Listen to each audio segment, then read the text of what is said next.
guys, Jimmy again. A couple of people were asking about last week's video about the shotgun reloads and asking, well, how the heck do you reload so fast the side-by-side double barrel technique for the M1 Super 90 that I use for competition? So I decided this week would be kind of cool to just go back and point out how I reload both shotguns in different techniques. So basically, real quick, what I'm going to start with is my single action shooting society or cowboy action shooting rig that we custom made at Rhino Tactical. If you look back on some of our videos, you can see how exactly we made this rig. But basically, it holds the shotgun shells in sets of doubles here because that's the most efficient way to load the side-by-side coach. So what we have here is these are double loops. This is a belt slide. I have stopper underneath, which keeps the shells from sliding in too far. This rig right here is for a Ruger 38, and this is for a Ruger 38 also. These are my competition guns. They are exact duplicates of Colt single actions. Kind of cool, but that's what I use in competition. So anyway, with that being said, what I want to do is show you guys first off how to hold the shells when you're going to be doing a coach gun reload, as I call it. So first off, what you want to do is you want to grab the shells in this manner. See how one is higher right now? I'm exaggerating it. One is a little bit higher than the other. That's what you want. You want to push this rim all the way down like that so that the left rim, as I'm looking at it, sits on the right rim. Now what you're going to do after that is you're going to take and you're going to load these in your loops this way. Okay.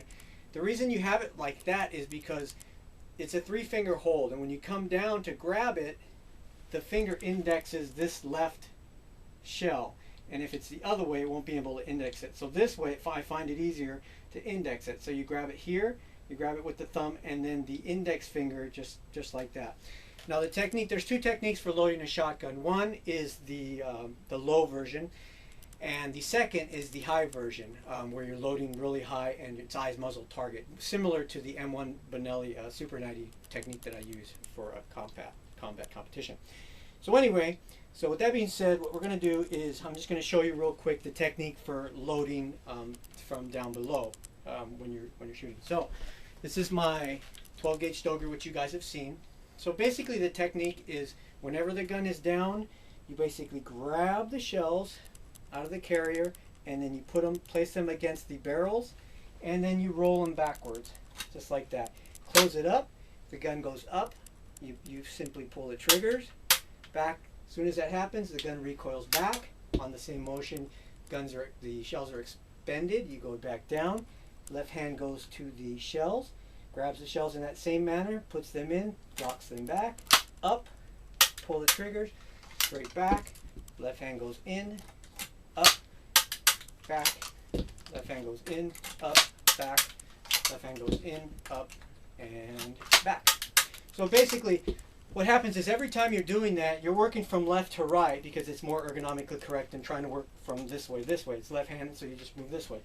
So basically, what happens is when that gun is up, pulling the trigger, you're releasing it right here. The left hand is already coming down to grab the shells. When it comes up, it's already meeting the barrels from here. Then you bring it back up and you pull the shells just like that. You pull the trigger, and that's basically how that reload works right there. I think I've covered everything on that one. Now there is one more way to do it. That is the up style, which is keeping the gun up high, like I like to do in competition.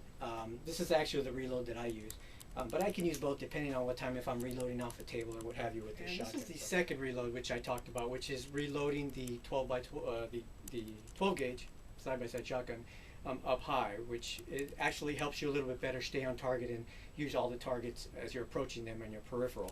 So basically you would start from here, then as soon as the gun goes off, the gun would recoil and you would just kick it back like that. Here, stay up, and all you're doing is bringing the shells in, reload.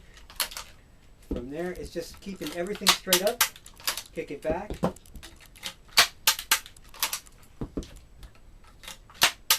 And see, that's actually a little bit quicker. Depending on the situation, I'll use either of the reloads. Like I said, if I'm down low on a table and I have to pick up stuff off the table, then I'm going to use the one down low.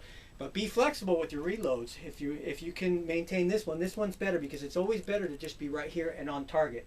when you're actually out in the field and approaching targets. So learn to use both reloads. So that is the 12 gauge Stoker. One of the things again that you want to remember is that very, very important, the 3-finger grip, which almost is the same, it's actually almost the exact same as when you're grabbing your Glock or any auto pistol magazines. You want to use a 3-finger grip because remember, this is a fine dexterity skill, and if your heart rate's up, you want to use the least amount of fingers as possible. You want to be monkey clawing it, stuff like that. And some people say, well, if you practice a certain way, keep practicing. Yes, but in all intents and purposes, when the shit hits the fan, you're not going to be able to go back and say, well, I wish I would have practiced it a little bit different. So try to use the minimal amount of dexterity that you can. You want to use the least amount of fingers possible. Once again, 2-finger grip, goes in, and see, this is what I was talking about. It just goes in, makes contact with the barrel, and rolls back. So in, makes contact with the barrel, and rolls back. Same thing when you're up here. All you're going to do is kick them out right here, kick them back, and keep on target. Same thing. Contact against the barrel, rolls in, straight up, pull the triggers, and kick them out.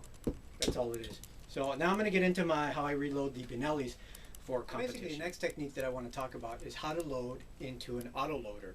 Now this technique can also be used for a pump gun, just depending on what your receiver has as far as obstructions, side shell carriers, and things like that. So basically the technique goes something like this. First off, let's start off with what kind of a rig am I wearing. I'm wearing this is my 3-gun rig, very, very basic, just for tac ops, which is basically either that or heavy metal, whatever I'm competing in. So it just holds the Glock 35 here. These are made by Man Mountain Engineering. It's one of our sponsors. So we have 1, 2, 3, 4, 5, 6. So that's 24 rounds there, plus 8 that I could probably preload in the shotgun. So that's quite a bit of rounds. They make them nowadays where they're double stacked. Really nice units. I forget who makes them, but they're double stackers, and you can actually just grab from one area, and it reduces a lot of the wasted space on your belt. And then over here, what I have is just the mag holders that go all the way around. In this case, it's for the Glock 35. So anyway, the technique, whenever you want to access your shells off your belt, it's pretty similar to what everybody uses outside. We actually been around for about 15 years now, maybe more than that when it was developed. So basically, the left hand, and people do it in different forms. Some people come right this way. I always tend to work towards the body with my left hand, and if I'm right-handed, then I work towards this way. So it just helps ergonomic-wise to keep everything in instead of coming back out and then working back in. You're just from here, you're straight up into the gun. So anyway, the technique is, again, these 3 fingers are going to do all the work. All you're going to do is bring the hand down up against the caddy. See where that finger is? Basically that middle finger will ride up against the edge of the caddy. When I do that, I'm just going to strip these up, and at that point, you see how this is riding right there on the ring finger? That's where you want those shells to ride. The reason you want them to ride in that area is because if you have them any lower than that, and we've talked about this on the internet and stuff like that, your thumb won't be able to push that. I mean, the way down here, your thumb can't possibly reach that to get it. So from here, your thumb can still push all these in. You see how easy it is to push it in. So from here, all it is you're putting it on the edge side of the gun from here. So from here up, from here it's just 1, rotate around, 2, rotate around, 3, rotate around, 4. Access the other ones the same exact way. From here, 1, 2, 3, and 4. So that's the basic technique. Again, some people like to do it down here. They like to load from down here. The only problem is when you do that, it's very powerful, and it keeps you from getting tired as you're walking. It does have its drawbacks though. The only issue there is, again, you have to come up, which doesn't take a lot of time, but again, it just takes you away from the target. So I find that, yes, I'll be a little bit more fatigued when I'm going downrange here, but I'll already be on target, so I'll be reloading right here. Boom, boom, boom, boom, pop, pop, pop, pop, pop, pop, boom, boom, boom, pop, pop, pop, pop. So that's pretty much the way the loading of the M1 Super 90 works. Again, it's grip the caddy with the middle finger from here, straight up, and there's my grip. And from here, it's 1, 2, 3, 4. Now with time, you'll get faster and faster at it. Obviously, I went really slow, probably about 10% on that one. But with time, you get more and more efficient at it. So you just want to keep practicing that. Now, one of the ways that I was talking about how you can do this with any any pump as well. The only thing that would be an issue is if you come down and here, this would be an issue, you see, because you have this whole thing here. So in certain combat handguns, combat shotguns, when it comes to like pumps, you want to make sure that there's no obstruction on the side. And most of the ones that we like rig out there, for home defense or things like that, actually have all these little gizmos here and there and all kinds of sights and ports and stuff. So I wouldn't use this for competition. Sometimes I do, however, just to try my luck, just to have fun.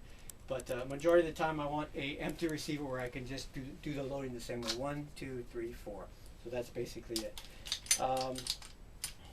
If you guys have any more questions about any of my videos that we do, please go ahead and write in. This is how we get ideas for this stuff to help you guys out there. So once again, 2 ways to reload these guns: either the autos, either down, or the pumps down, or you can come up. My way is to keep it up, because then I could just go like this. You'll be a little bit more fatigued, but you'll be on target in an instant. So find a way that works for you, and I hope this video helped out. And thanks for the questions and for writing into us. We'll see you guys later.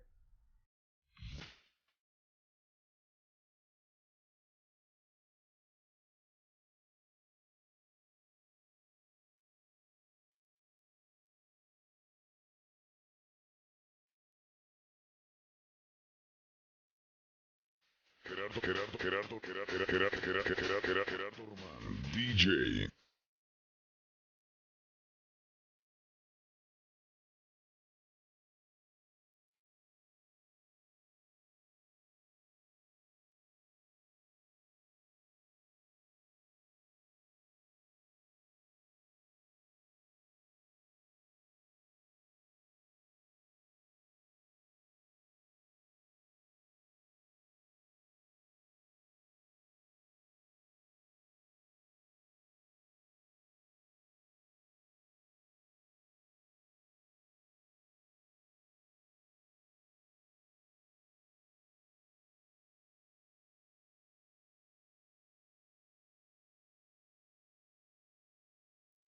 What you have. So basically, the technique for loading that I used, my M1 Benelli Super, what is that?